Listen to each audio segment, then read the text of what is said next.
ஈடேறும் நன்னாடிது. ஒரு கூட்டின் குயில்களாய் பொது வாழ்க்கை தொடரலாம். இந்த ஆரம்பமும் இந்த ஆனந்தமும் அந்த இறைவன் கொடுத்ததே. இதுவரையில் எதுவுமின்றி எழுதாத காவியம் ஈடேறும் நன்னாடிது.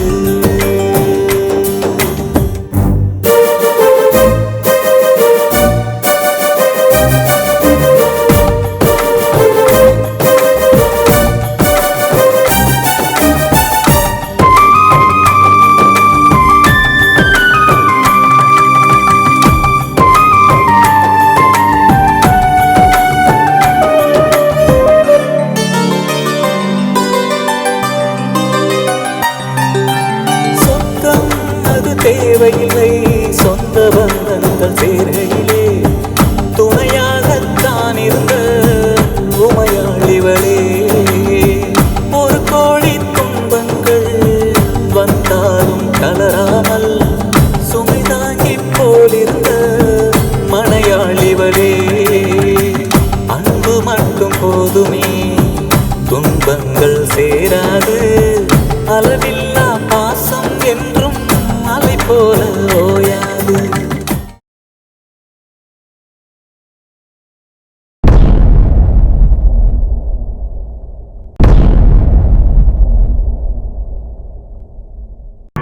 ஒருவேளை அவ நமக்கு ட்ரை பண்ணிட்டு இருப்பாளோ? சரி, கொஞ்ச நேரம் கால் எதுவும் பண்ணாம சைலண்டா இருக்கலாம். அதான் பெட்டர். என்னது, அவளும் நமக்கு ட்ரை பண்ணல, நம்ம ட்ரை பண்ணாலும் அவளுக்கு பிஸின்னு போகுது. அப்போ கண்டிப்பா அந்த முகக்கிட்ட தான் பேசிட்டு இருப்பா. சரி, ஒரு 10 minutes கேப் போடுவோம்.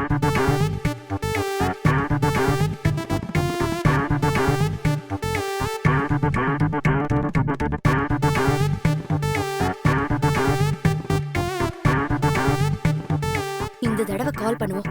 இப்ப மட்டும் அவன் போன் எடுக்கல, அவ்வளவுதான்.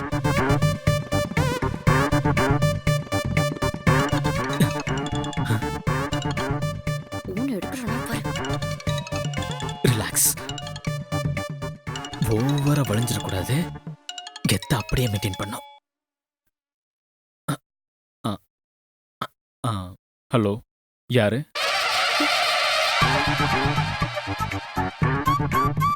என்னது? யாரா?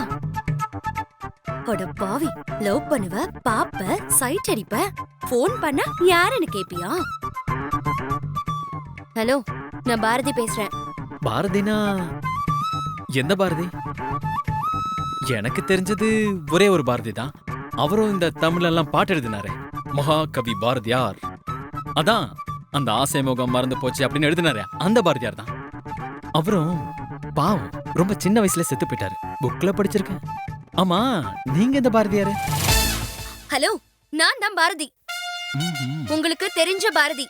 என் வீட்டுக்கு வந்திருக்கீங்க, என் மொபைல்ல தான் பேசிட்டு இருக்கீங்க, அந்த பாரதி. ஓ, ஓகே ஓகே ஓகே ஓகே, அந்த ரேஷன் கார்டு பார்ட்டி. ஸ்டூபிட். சொல்லுங்க. என்னது ரேஷன் கார்டு பார்ட்டியா? ஹே, நான் தான் பேர் சொல்லி இன்ட்ரோ பண்ணிருக்கேன்ல, அப்புறம் எதுக்கு ரேஷன் கார்டு பார்ட்டி, பாஸ்போர்ட் பார்ட்டின்னு சொல்லி என்ன கிண்டல் பண்ற? உன்கிட்ட பேசிட்டு இருக்கேன் பாரு, என்ன சொல்லணும்? மரியாதையா என் செல்போனை திருப்பி கொடு, அவ்வளவுதான் சொல்ல முடியும். இன்னைக்கு காலையில 10 o'clock வலசரவாக்கம் நேரு பார்க்குக்கு வந்து என் செல்போனை ரிட்டர்ன் பண்ற, ஓகே? ஹலோ, நீ பாட்டுக்கு ஃபோன் பண்ற, இடம் சொல்ற, லொகேஷன் சொல்ற, மீட் பண்ணுன்னு சொல்ற. நான் ஒன்னும் ஃப்ரீ கிடையாது. சி, உன் கூட மட்டும் டேட்டிங் வரதுக்கு எனக்கு டைம் இல்லப்பா. எனக்கு நிறைய ஃப்ரெண்ட்ஸ் இருக்காங்க, அண்ட் ஆஃப் கோர்ஸ் எனக்கு கேர்ள் ஃப்ரெண்ட்ஸ் நிறைய இருக்காங்க. அவங்களோட சாட்டிங், டேட்டிங், மீட்டிங்னு நான் பயங்கர பிஸியா, full day busy. And I have some business work also. So நீ சொன்ன இடத்துக்கு நீ சொன்ன டைமுக்கு வந்து உன் கூட மீட்டிங் அட்டென்ட் பண்ண, டேட்டிங் பண்ண எனக்கு டைம் இல்லை. ஏச்சி, உன் மூஞ்சிக்கு டேட்டிங் மீட்டிங் வேற கிளிக்குதா? என் போன் உன்கிட்ட இருக்கு, அந்த போனை ஒழுங்கு மரியாதை என்கிட்ட கொடுத்துடு. சரி, போனை கொடுக்க முடியாதுன்னு சொன்னா என்ன பண்ணுவீங்க? என்ன மிரட்டிலாம் கேக்குறீங்க? சரி, போனை கொடுக்க முடியாதுன்னா அந்த போனை நீயே வச்சுக்கோ. உன் போன் என் கையில இருக்கு, ஞாபகம் இருக்குல்ல? இதுல இருக்கிற உன் கேர்ள் ஃப்ரெண்ட் லிஸ்டுக்கெல்லாம் என்னென்ன மெசேஜ் அனுப்பணுமோ அதை நான் அனுப்பிக்கிறேன். இதுல உன்னோட ஃபுல் டீடைல், ஃபுல் பயோடேட்டா எல்லாமே இருக்கு. அது எல்லாத்தையும் பார்ட்டா எப்படி கிழிக்கணுமோ அப்படி நான் கிழிச்சுக்கிறேன். நீ என் போனையும் தர வேணாம், ஒரு மண்ணையும் தர வேணாம். Hello hello hello hello. Okay okay okay, cool, relax, chill. நான் ஏதோ விளையாட்டுக்கு சொன்னேங்க. நீங்க தானே என் போனை மாத்தி எடுத்துட்டு போனீங்க. அதே மாதிரி போன் மாத்தி எடுத்துட்டு போனது போயாச்சு. இப்ப எனக்கு அந்த போன் வந்தே ஆகணும். நீயா வந்து ஒழுங்கு மரியாதை போனை கொடுக்கறியா இல்லையா? அவ்வளவுதான் என் கேள்வி. அதுக்கு மட்டும் பதில் சொல்லு. சரி, அதுக்கு மட்டும் பதில் சொல்றேன். போனையும் கொடுக்கறேன். நீங்க கேட்டா நான் கொடுக்க மாட்டேனா என்ன? கொடுக்கறேன். சோ டேட்டிங் எந்த பிளேஸ்னு சொன்ன? ஏய், டேட்டிங் இல்ல, போனை வந்து என்கிட்ட ரிட்டர்ன் பண்ணிட்டு போய்கிட்டே இருக்கணும். அவ்வளவுதான். Okay, got it right? Okay okay. ஒரு நிமிஷம் நீ லேட்டா வந்தாலும் உன் போனை என்கிட்ட இருந்து திருப்பி வாங்கவே முடியாது. You got it? Okay okay okay okay. ஒரு நிமிஷம் கூட லேட்டா வர மாட்டேன். நீங்க மட்டும் அந்த போனை பத்திரமா வச்சுக்கோங்க. அப்புறம் பாரதி, வரும்போது yellow கலர் ட்ரெஸ் போட்டுட்டு வாங்க. ஏன்னா எனக்கு உங்க ஃபேஸ் சரியா ஞாபகம் இல்ல. அடையாளம் கண்டுபிடிக்கிறதுக்காக தான். ஓகே? ஹலோ ஹலோ, ஓ இஷ்டத்துக்கு நான் ட்ரெஸ் பண்ணிட்டு வரதுக்கு நான் என்ன உன் லவ்வரா இல்ல உன்னோட 100 கேர்ள் ஃப்ரெண்ட்ஸ்ல ஒருத்தியா? Idiot. Yes yes yes, lover தான். எஸ்.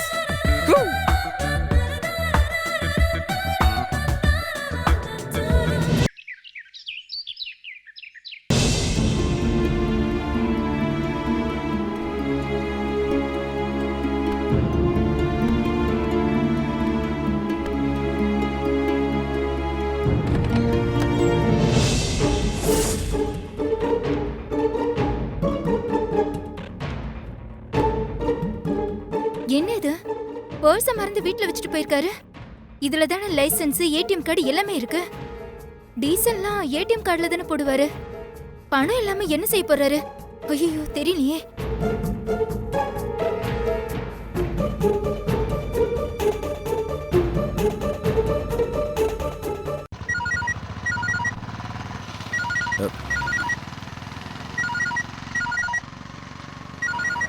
என்ன உமா ஃபோன் பண்றா? என்ன விஷயம் தெரியலையே.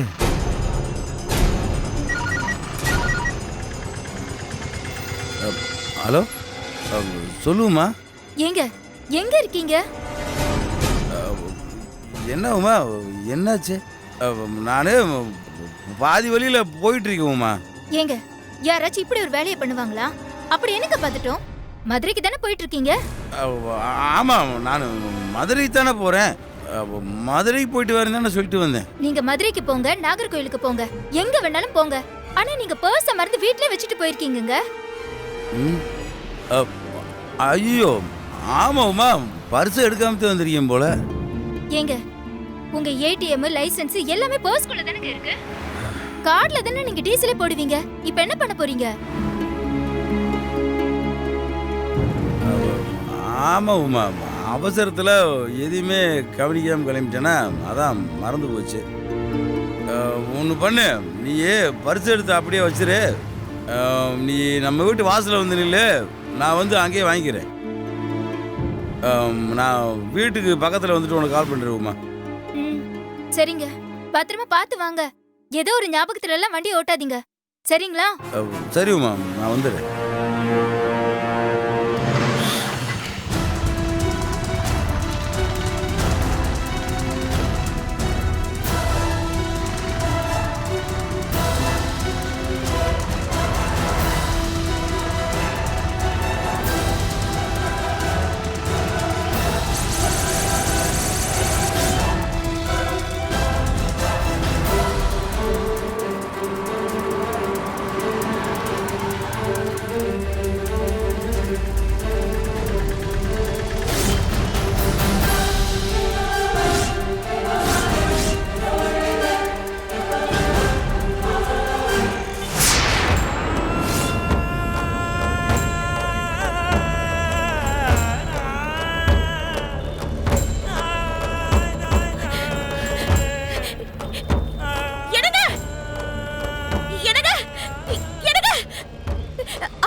கொஞ்சம் கிளாஸ் இருக்குங்கண்ணே.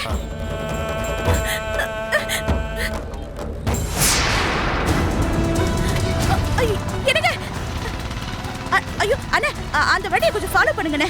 கொஞ்சம் சீக்கிரமா போங்கண்ணே. அண்ணே கொஞ்சம் சீக்கிரமா போங்கண்ணே. அந்த வண்டியை கொஞ்சம் பிடிங்கண்ணே. சீக்கிரமா போங்கண்ணே.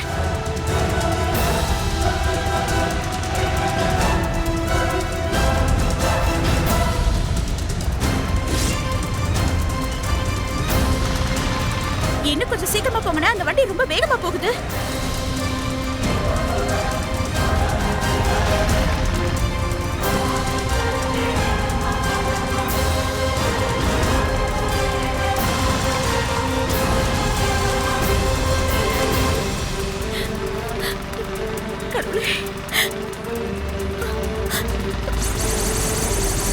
அண்ணே அந்த வண்டி நம்மள தாண்டி போயிட்டு இருக்குண்ணே. சீக்கிரமா போங்கண்ணே.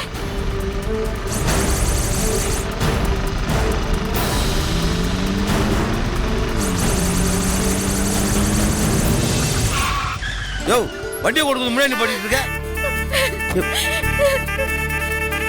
என்னங்க? கோயிலா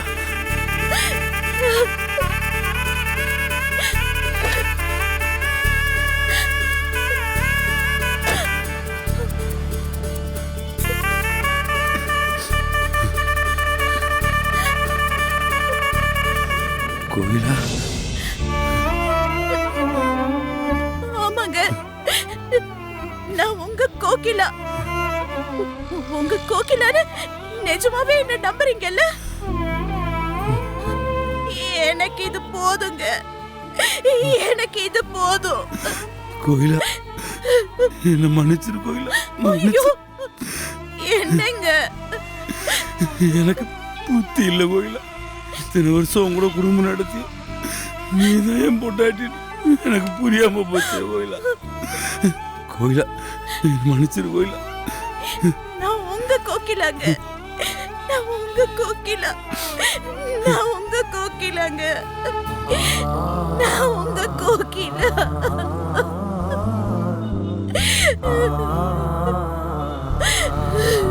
நான் கோகிலாங்க.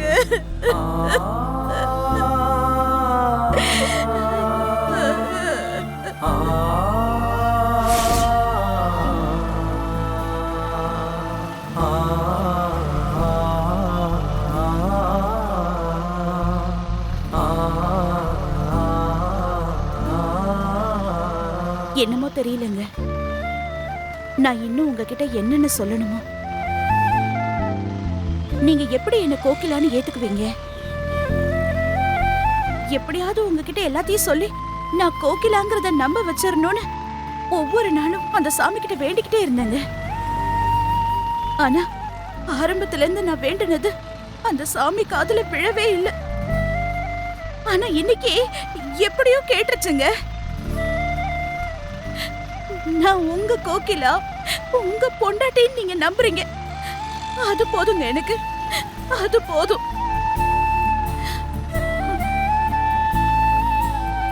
செத்து போறவங்களுக்கு அவங்க செத்ததுக்கு அப்புறம் வாழ்க்கை எப்படி இருக்கும்னு தெரியாது. ஆனா நான் உயிரோட இருக்கும்போதே எல்லாத்தையும் பார்த்துட்டேங்க.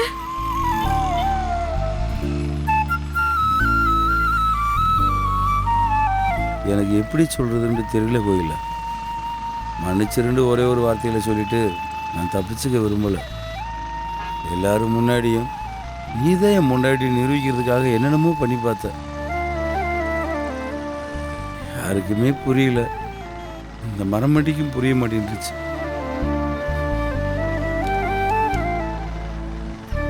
கோயில அடிக்கடி நீ என்கிட்ட ஒரு வார்த்தை கேட்ப. நான் உங்க மேல வச்சிருக்க அன்பு பெருசா இல்லை நீங்க என் மேல வச்சிருக்க அன்பு பெருசான்னு.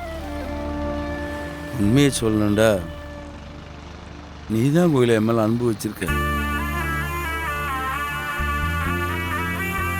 ஒவ்வொரு தடவையும் நீ தான் கோயிலான்னு நிரூபிக்கிறதுக்காக நீ எவ்வளவு கஷ்டப்பட்டிருப்ப. அந்த ஒன்றை புரிஞ்சுக்காம உன்னை ரொம்ப கஷ்டப்படுத்திட்டேன். ஏங்க ஏங்க இப்படி எல்லாம் பேசுறீங்க? இதுக்கெல்லாம் எல்லா சூழ்நிலை தாங்க காரணம். நான் மேரியா வீட்டுக்கு வந்தது அதுக்கப்புறம் என்ன நடந்தது ஏது நடந்ததுன்னு எதுவுமே எனக்கு தெரியலங்க. அதனாலதான் உங்களால என்னால சரியா புரிஞ்சுக்க முடியலங்க. நான் கோகிலான்னு தெரிஞ்சிருந்தா நீங்க என்ன வீட்டை விட்டு வெளியில அனுப்பியிருப்பீங்க. இல்ல இல்ல, இப்படியெல்லாம் நடக்கணும்னு இருந்திருக்குங்க. எல்லாம் விதி. ஆனா ஒரு விஷயங்க, இப்படியெல்லாம் நடந்ததுனாலதான் ஒவ்வொரு நிமிஷமும் நான் உங்க நினைப்பாவே இருந்திருக்கேன். உங்க மேல எனக்கு அன்பு அதிகமாயிட்டே இருந்தது. எனக்கு என்னமோ இப்பதான் புதுசா கல்யாணம் ஆன மாதிரி இருக்குங்க. ஒவ்வொரு தடவை நான் செத்து செத்து உங்க கையில கிடைக்கும் போது அந்த ஜென்மமே எனக்கு பூர்த்தியான மாதிரி திருப்தியா இருக்குங்க.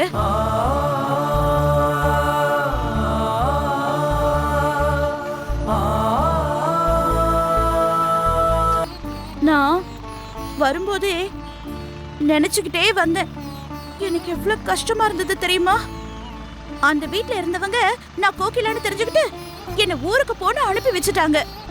ஆனா உங்ககிட்ட நான் எப்படி உங்க பொண்டாட்டின்னு சொல்லி கெஞ்சி புரிய வைக்க போறேன்னு ஒரே குழப்பத்திலேயே இருந்தேங்க. ஆனா நீங்க என்ன புரிஞ்சுக்கிட்டீங்கல்ல, அது போதுங்க. எனக்கு மனசு ரொம்ப ரொம்ப சந்தோஷமா இருக்கு. கோகிலா, நீ எழுதி வச்சுட்டு வந்த லெட்டரை நான் இன்னைக்கு தான் படித்தேன். அதுக்கப்புறம் தான் நீ என் கோயிலாண்டு தெரிய வந்துச்சு. அதை படித்த உடனே எல்லா வேலையும் சட்டு புட்டுன்னு தூக்கி போட்டு உன்னை கூப்பிடணுன்னு உடனே கிளம்பி வந்துட்டேன். எனக்கு தெரியுங்க, அந்த லெட்டர் நீங்க படிச்சீங்கன்னா நான் யாருன்னு தெரிஞ்சுக்குவீங்கன்னு எனக்கு தெரியுங்க. ஏங்க, அந்த லெட்டர் நீங்க படிச்சுட்டு கிழிச்சு போட்டுட்டீங்கல்ல? படித்த உடனே கிழிச்சு போட்டேன். அதுக்கப்புறம் உடனே நீ இருக்க ஊருக்கே வந்து கூட்டிகிட்டு வரலான்னு தான் கிளம்புனேன். அதுக்கடையில் நீயே வந்துட்ட. உன்னை பார்த்ததுக்கப்புறம் தான் எனக்கு உசுரே வந்துச்சு. கோகிலா, என்னதான் சொல்லு, தாய்ப்பாசம் தான். நம்ம அகல்யா பாப்பா தான் உன்னை கடைசி வரைக்கும் அம்மான்னு நம்புச்சு. ஆனால் நானும் இத்தனை வருஷம் உங்களோட குடும்பம் நடத்தி கூட நீதான் என் பொண்டாட்டின்னு என்னால் கண்டுபிடிக்க முடியலையே. அந்த வீட்டுக்கு போனதுக்கு அப்புறம் நான் உங்க ஞாபகமாவும் அகல்யா பாப்பா ஞாபகமாவும் தான் இருந்தேன். ஆனா அந்த வீட்ல இருக்கிறவங்க நான் எவ்வளவு சொல்லியும் போராடி பார்த்தும் என்ன புரிஞ்சுக்கவே இல்லைங்க. எப்படியோ எந்த சாமி புண்ணியமோ தெரியலங்க, நான் தான் கோகிலான்னு நம்பி என்னை அனுப்பி வைக்க அவங்க சம்மதம் சொன்னாங்கன்னு நினைக்கும் போது என் மனசுக்கு நிம்மதி ஆயிடுச்சுங்க. கோகிலா, ஒருத்தவங்க உசுரோடு இருக்க போய் செத்து போயிட்டாங்கன்னு சொன்னா யாருக்கா இருந்தாலும் கோபம் வரத்தான் செய்யும். அதை விட கொடுமை, கட்டின புருஷன் நானே நீ செத்து போயிட்டேன்னு நினைச்சு உன்னை வேற யாரோடு நினைச்சு உன்னை இன்னொருத்த கையில் பிடிச்சி கொடுக்க நினைச்சேன் பாரு. அதை என்னால் நினைச்சு கூட பார்க்க முடியல கோகிலா. விடுங்க, நடந்ததெல்லாம் ஒரு கெட்ட கனவா நினைச்சு எல்லாத்தையுமே மறந்து போயிடுவோம். ஏங்க, இதுக்கு மேல புதுசா நாம ஒரு வாழ்க்கையை தொடங்கலாங்க. நீங்க, நான், நம்ம அகல்யா பாப்பா, உமா, நாம எல்லாரும் ஒன்னா சேர்ந்து சந்தோஷமா இருக்கலாம். நீங்க சாவியை தொலைச்சிட்டு வரும்போது அதை நான் உங்களுக்கு தேடி கொடுக்கணும். நீங்க வேலைக்கு போகும்போது உங்க முன்னாடி கொண்டு வந்து நான் சாப்பாடு பைய கொடுக்கணும். அப்புறம் மழையில நீங்க நனைஞ்சிட்டு வரும்போது உங்க தலையை என் முந்தானையால தொடச்சு விடணும். உங்களுக்கு என் கையால மிளகு ரசம் வச்சு கொடுக்கணும். இந்த மாதிரி எத்தனையோ எவ்வளவோ இருக்குங்க, சொல்லிக்கிட்டே போலாம். ஏங்க, சீக்கிரமா நம்ம வீட்டுக்கு போங்கங்க. எனக்கு நம்ம வீட்டுக்குள்ள போகணுங்க. அப்பதான் எனக்கு நிம்மதியா இருக்கும், திருப்தியா இருக்கும்.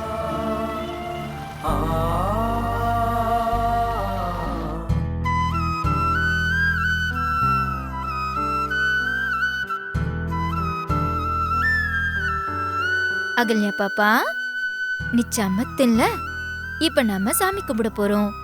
நீங்களும் சமத்தா வந்து என் கூட சாமி கும்பிட்டு அம்மாவை நல்லா வேண்டிக்கிட்டு அப்புறமா நல்ல பொண்ணா படிக்க உட்காருவீங்களாம். என் தங்கம்ல உமாமா சொன்னா கேட்கணும். வாங்க.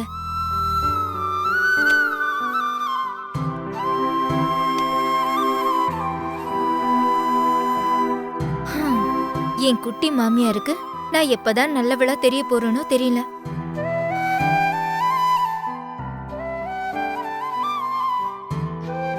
அக்கா, நீங்க தான்க்கா தெய்வமா இருந்து இந்த குடும்பத்தை வழி நடத்தணும். நீங்க தான் இந்த குடும்பத்துக்கு எல்லாமே. எனக்கு நீங்க கொடுத்த வாழ்க்கைக்கா இது. இந்த வாழ்க்கையை நான் நல்லபடியா வாழணும். உங்க ஆசீர்வாதத்தோட என் வாழ்க்கை ரொம்ப சந்தோஷமா அமையணும். அகல்யா பாப்பா என் கூட சண்டை போடாம என்ன புரிஞ்சுக்கிட்டு அமைதியா இருக்கணும். இதுக்கு எல்லாமே நீங்க தான்க்கா ஒரு வழி செய்யணும்.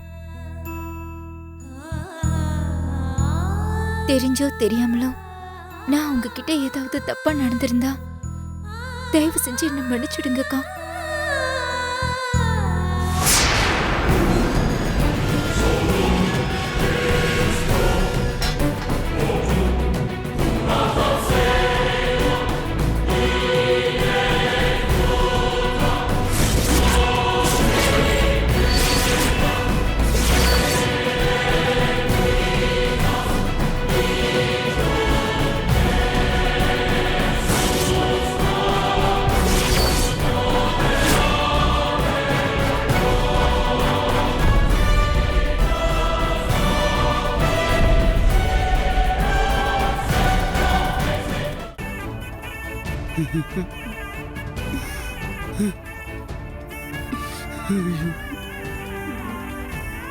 ஐயோ.